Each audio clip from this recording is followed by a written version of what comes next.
En todas las oraciones que se han llevado a Dios en este día, primero de la semana, si todos sabemos, bueno, cuando menos a los que hemos obedecido el Evangelio, sabemos que todas las cosas, pues, debemos de dirigirlas cuando vayamos a una oración a nuestro Padre Celestial. Y decimos, Padre nuestro, ¿verdad? Al Señor Jesucristo le preguntaron los discípulos, diciéndole, no le preguntaron, sino que más bien le pidieron que los enseñara a orar. Y el Señor les respondió, vosotros pues oraréis así, Padre nuestro. Y así empieza la oración cuando, en otras palabras, puede ser otras palabras, pero siempre dándole la prioridad a nuestro Padre Celestial. Padre nuestro.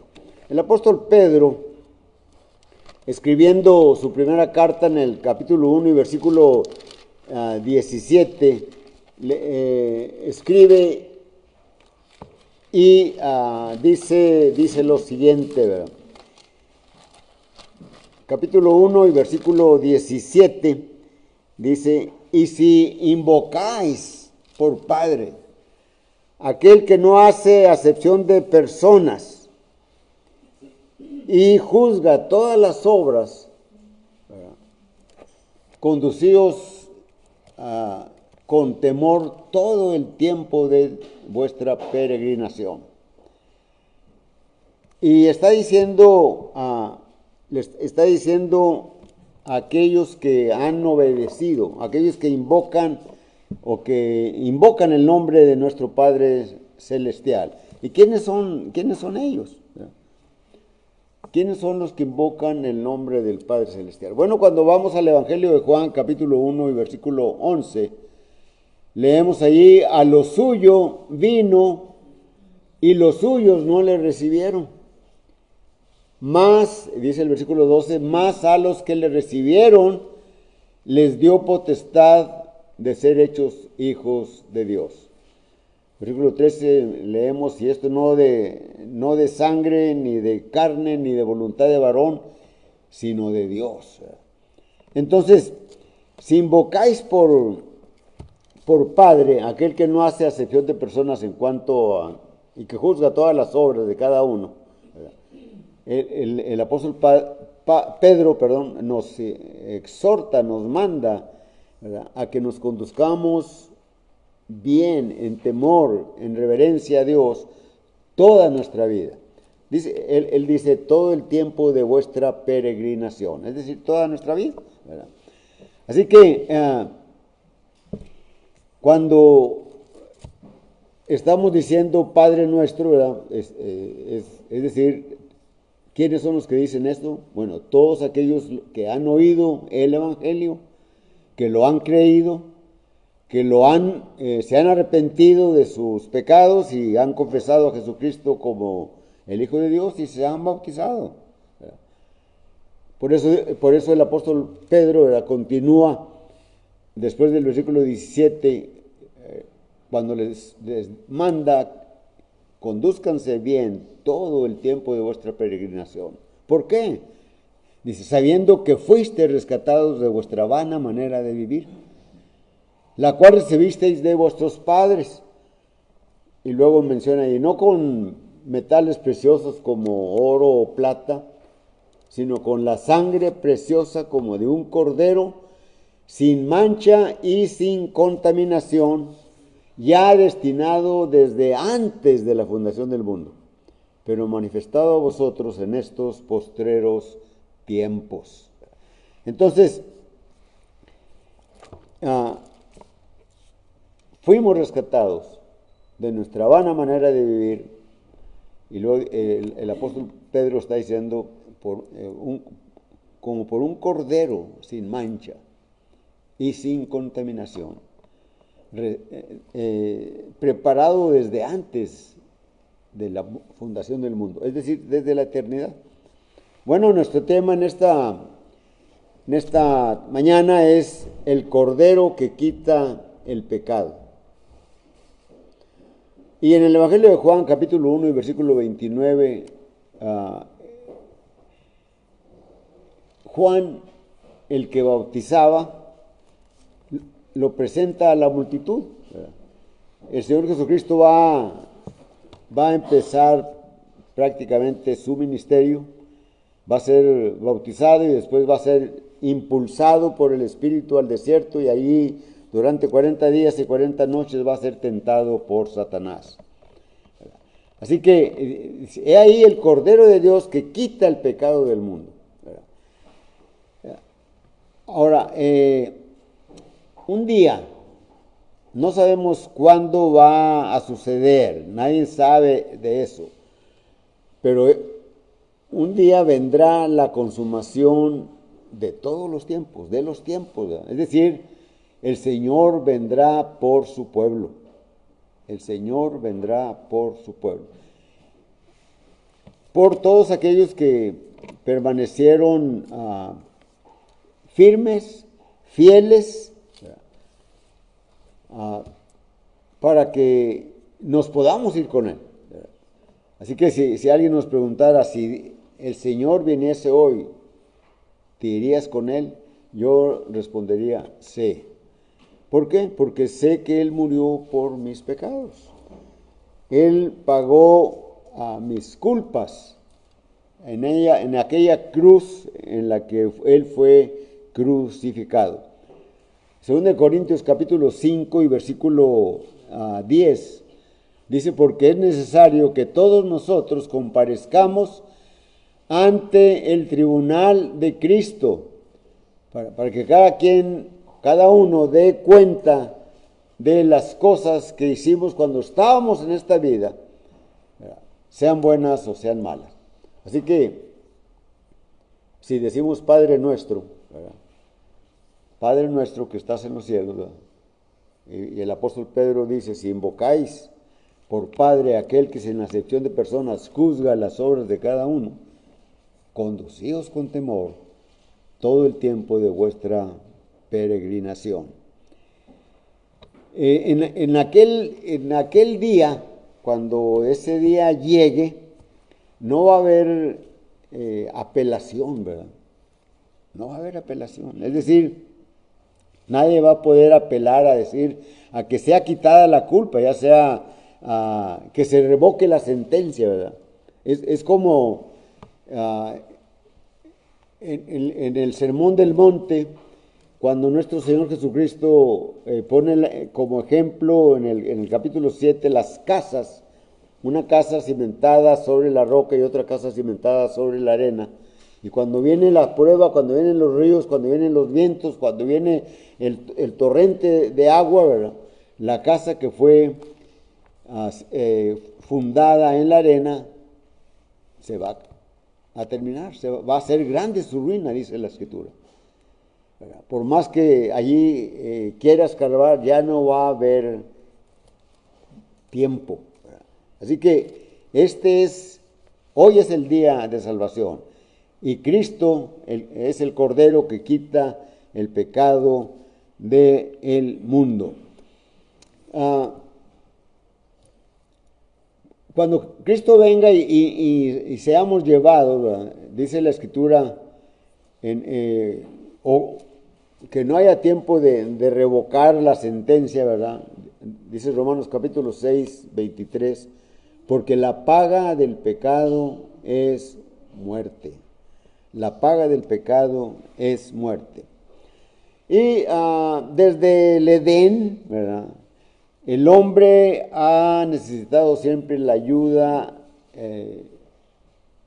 para ser librado de la muerte. Y pareciera que aquella pareja o quizás la humanidad, ¿verdad?, lucha con la muerte para librarse de la muerte, ¿verdad? Y pues no puede hacer eso, ¿verdad? Necesita ir al Padre Celestial. Ahí en el capítulo 3 del libro de Génesis, y los versículos 7 al 11, dice la escritura, o leemos en la escritura, entonces fueron abiertos los ojos de aquellos, de ambos, y conocieron que estaban desnudos, y entonces cosieron hojas de higuera y se hicieron delantales.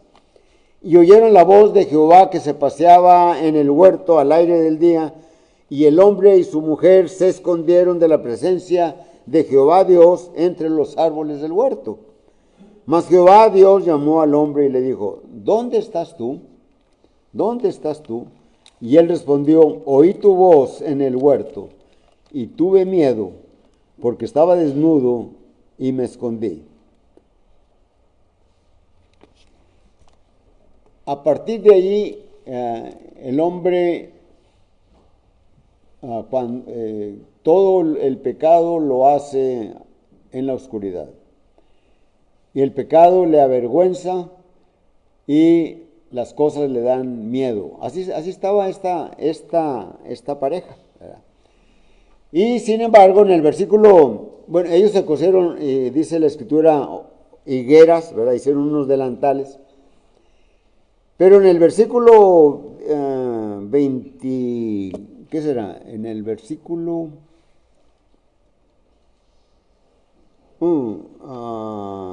¿cuál es?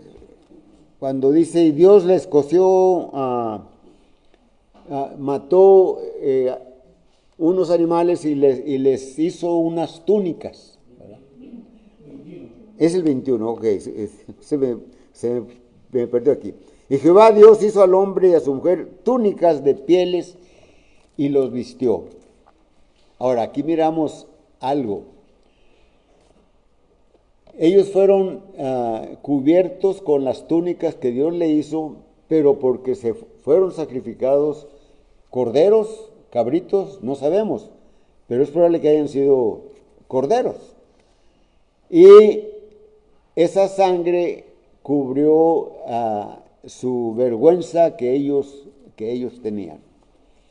A partir de allí siempre va a haber algo semejante a esto, ¿verdad? Más adelante, pues encontramos el inicio de la historia de la redención del hombre. Viene Abraham, viene su hijo Isaac, Jacob, y luego Jacob, sus 12 hijos. Y los hijos ya están, andan entre los 17 años hasta probablemente a los 30 o 29, ¿verdad? Que sería el mayor de Rubén en este caso, ¿verdad? Y el más chico pues sería Benjamín, tendría unos 11 años, ¿verdad? Y Jacob tiene predilección por su hijo José y le hace una túnica de varios colores, ¿verdad? Y lo ama más que a los demás hermanos. Y los hermanos lo odian, lo envidian, lo odian, y luego cuando tiene aquellos sueños, ¿verdad? Más coraje les da. Y en una ocasión que todos los hijos andaban allá cuidando los ganados de Jacob, Jacob le dice a José, ve, infórmate cómo están tus hermanos. Él va, y cuando lo ven venir, los hermanos dicen, allá viene el soñador, matémosle y a ver qué será de sus sueños. Intercede por ellos Rubén, y no lo matan, lo echan en una cisterna.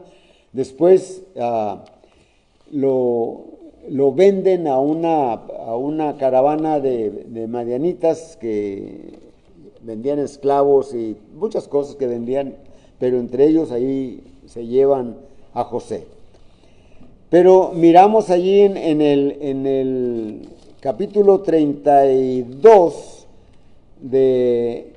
capítulo 37, perdón, de Éxodo, que para cubrir el pecado que ellos habían hecho, es decir, los hermanos, los 10 hermanos, porque Rubén no tuvo nada que ver ahí con ellos, en el versículo 31 y 32 del capítulo 37, dice la escritura, 31, ¿dónde está 31? Aquí está. 37.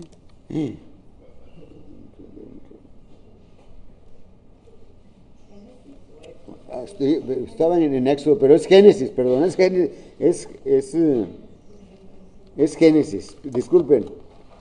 Digo, pues con razón, no tiene ni tantos versículos el capítulo 37 de Génesis. Ok, 37 y 31 y 32.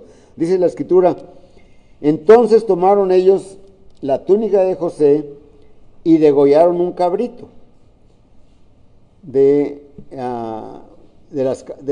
las cabras y tiñeron la túnica con la sangre. Y enviaron la túnica de colores y la trajeron a su padre y dijeron, esto hemos hallado, reconoce ahora si es la túnica de tu hijo o no. Entonces, ellos toman ese animal, ¿verdad? Y lo sacrifican y embadurnan la túnica de José, y ellos con esa sangre cubren su pecado, cubren su falta. Ellos delante de Jacob ya no son culpables, ¿verdad? Porque allí está la sangre que le hicieron creer a Jacob que era la de José.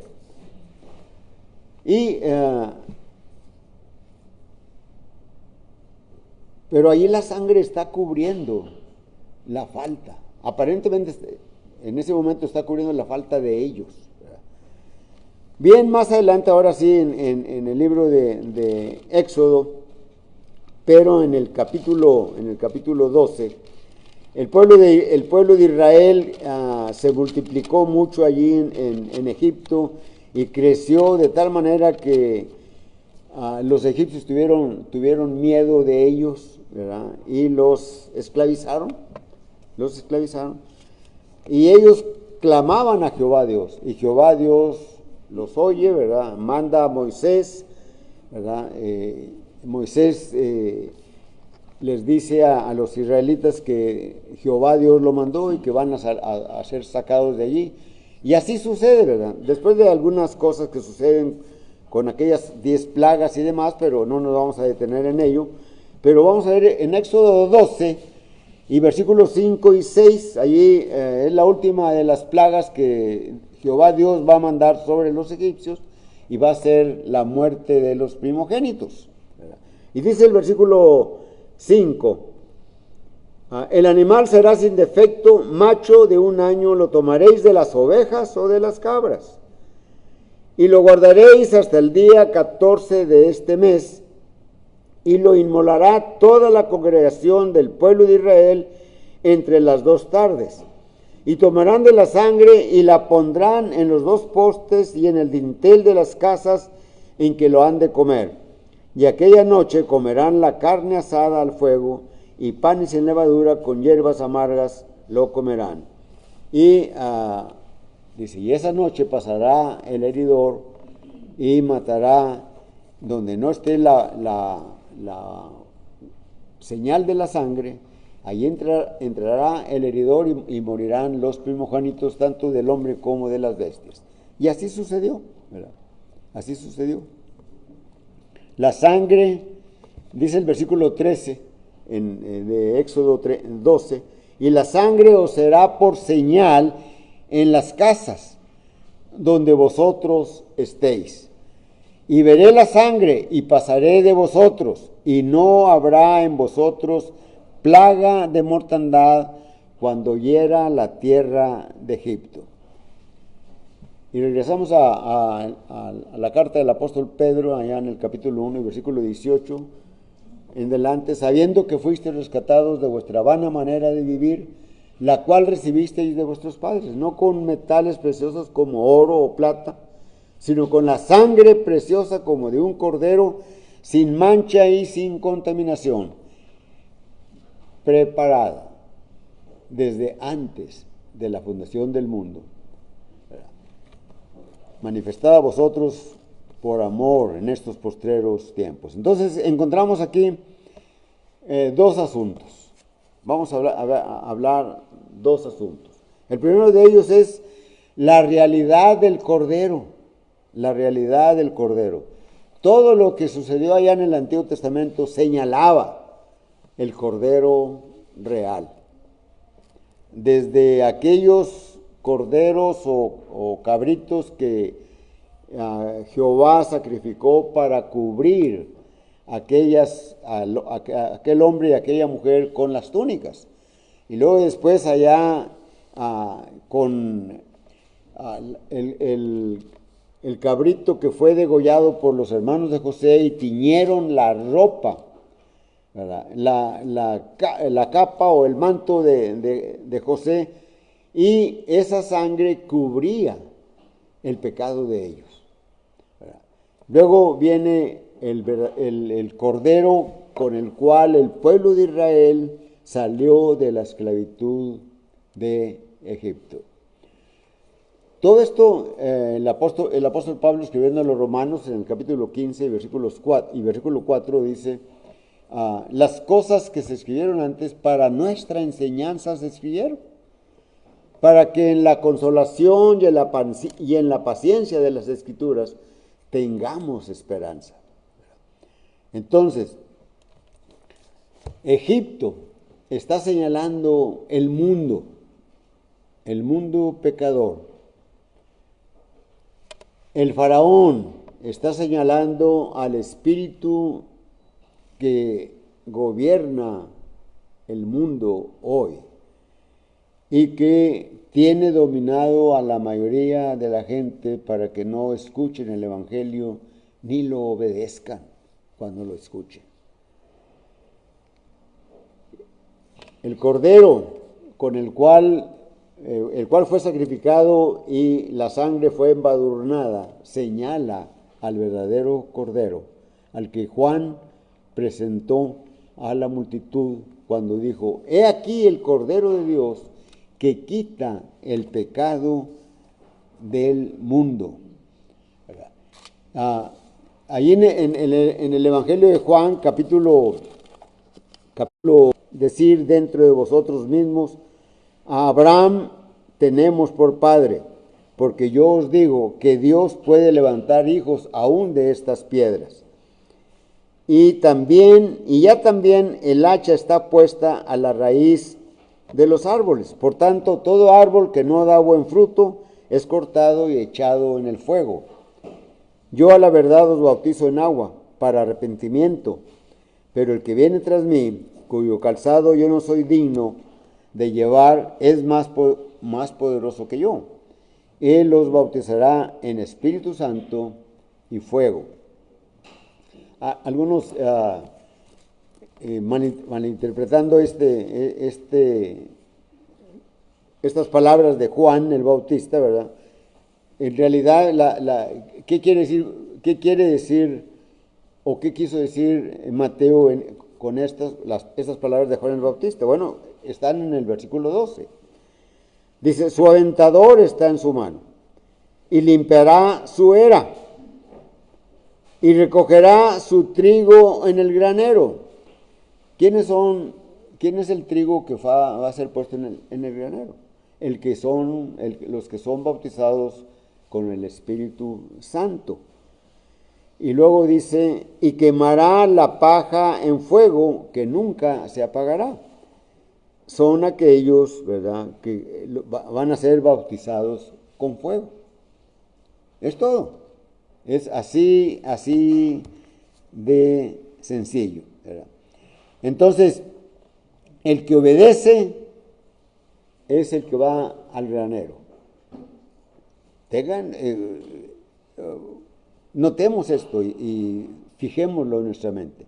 El desobediente, el que no quiere responder a la invitación de Jesús, ese va a ser quemado como la paja en el fuego, y en el fuego que nunca se apagará.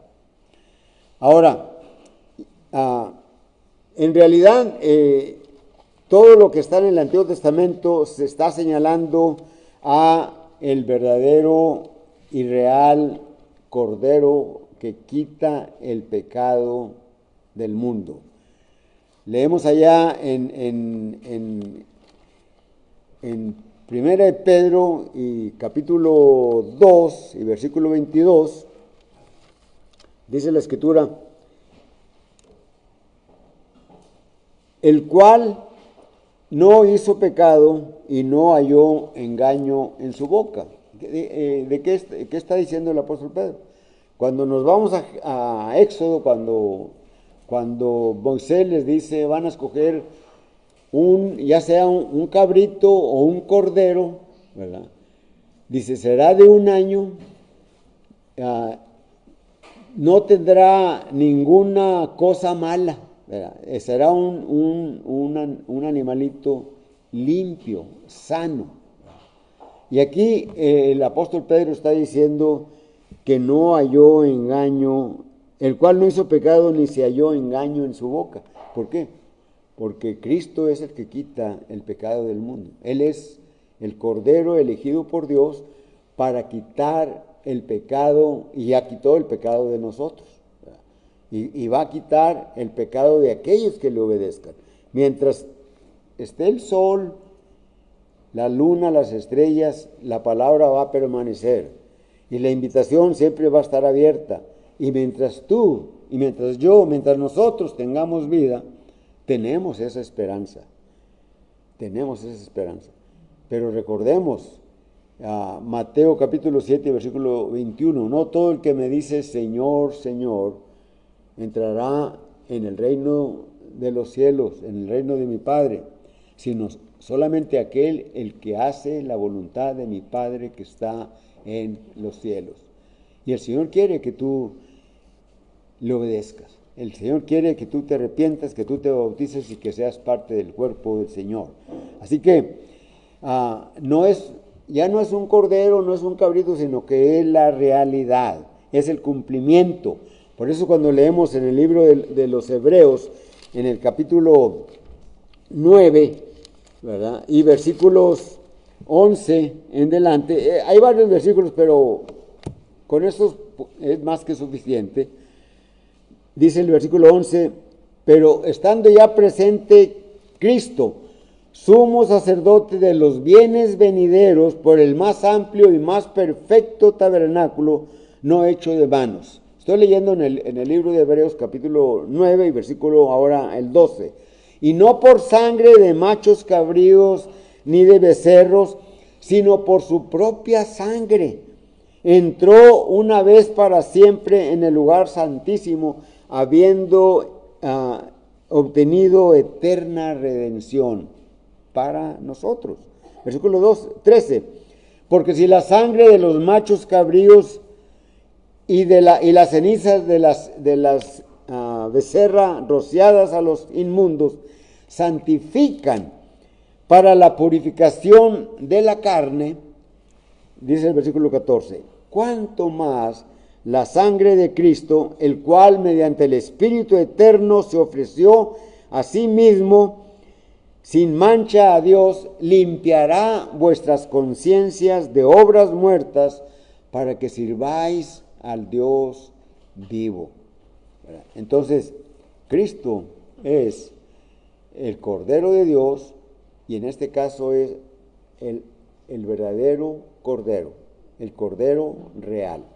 Segundo asunto, Cristo es el Cordero de Dios. Dice en el libro de Isaías, capítulo 53, ¿verdad? Y versículo 3, dice la Escritura, despreciado y desechado entre los hombres, varón de dolores, experimentado en quebranto, como que escondimos de él su rostro, fue menospreciado y no lo estimamos.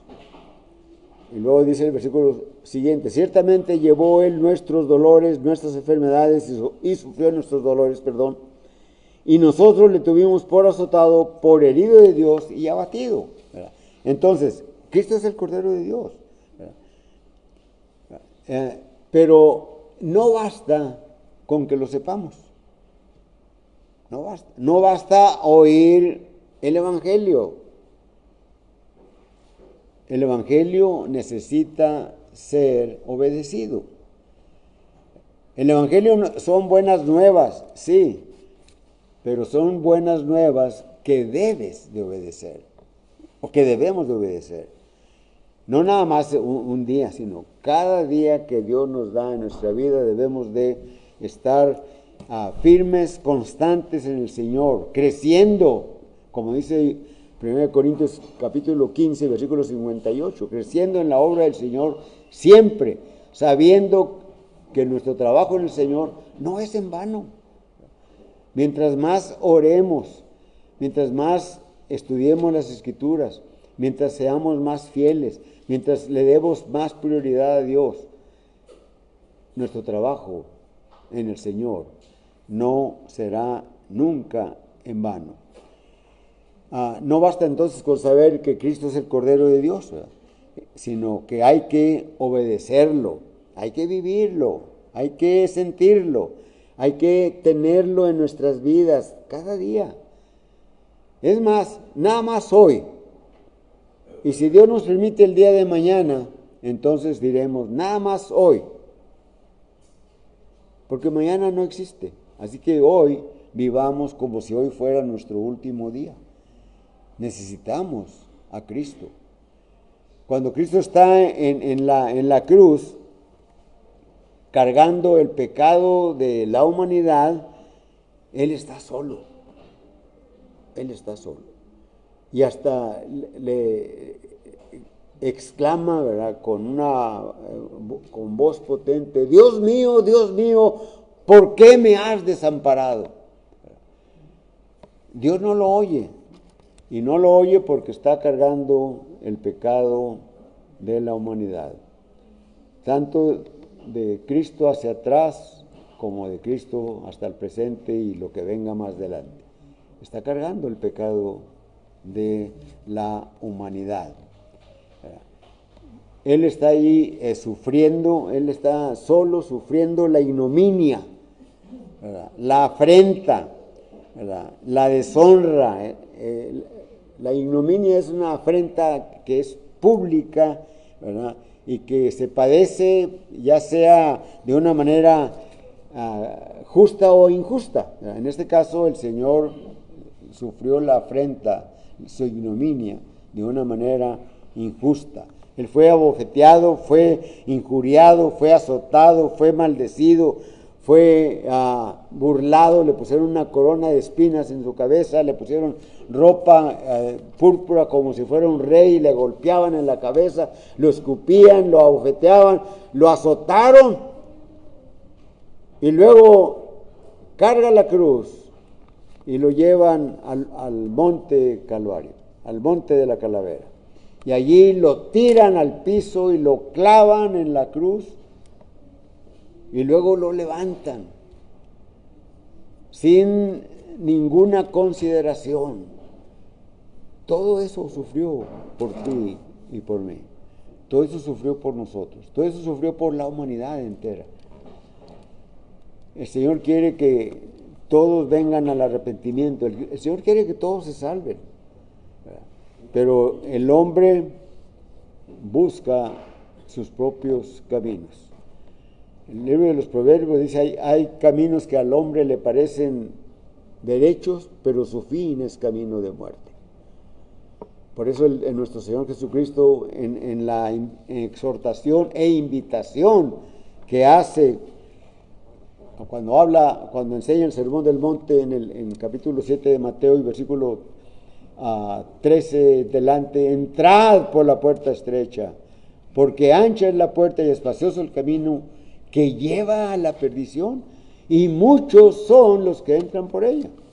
Entrad por la puerta estrecha, porque angosto es el camino que lleva a la vida, y pocos son los que la hallan. Y así está las enseñanzas en el Antiguo Testamento. Pocos son los que se salvan.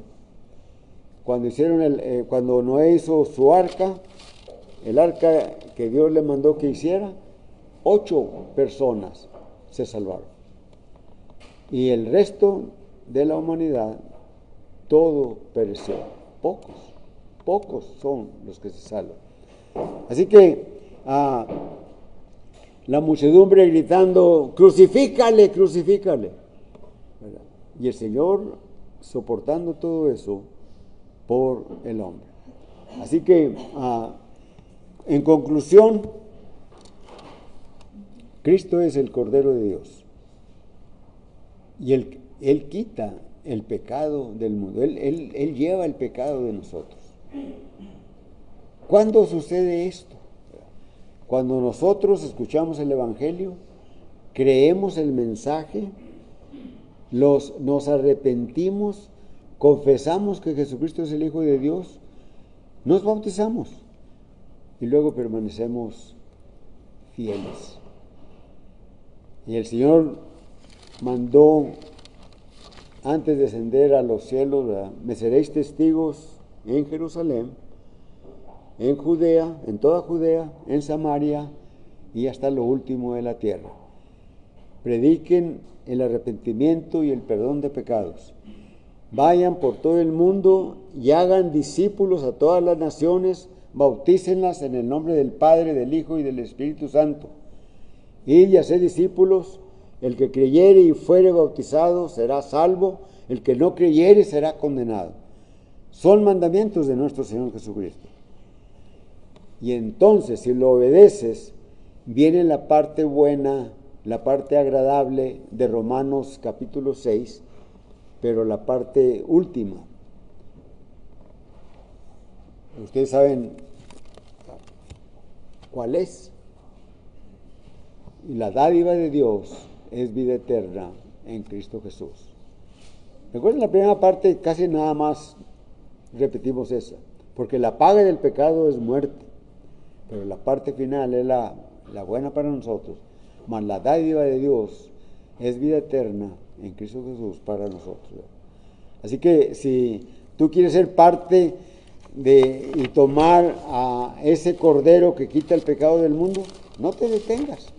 La invitación es la palabra, la invitación es la predicación del Evangelio, pero cantamos un himno. Así que Dios nos bendiga y recuerden, Cristo es el Cordero que quita el pecado del mundo. Puede quitar el tuyo.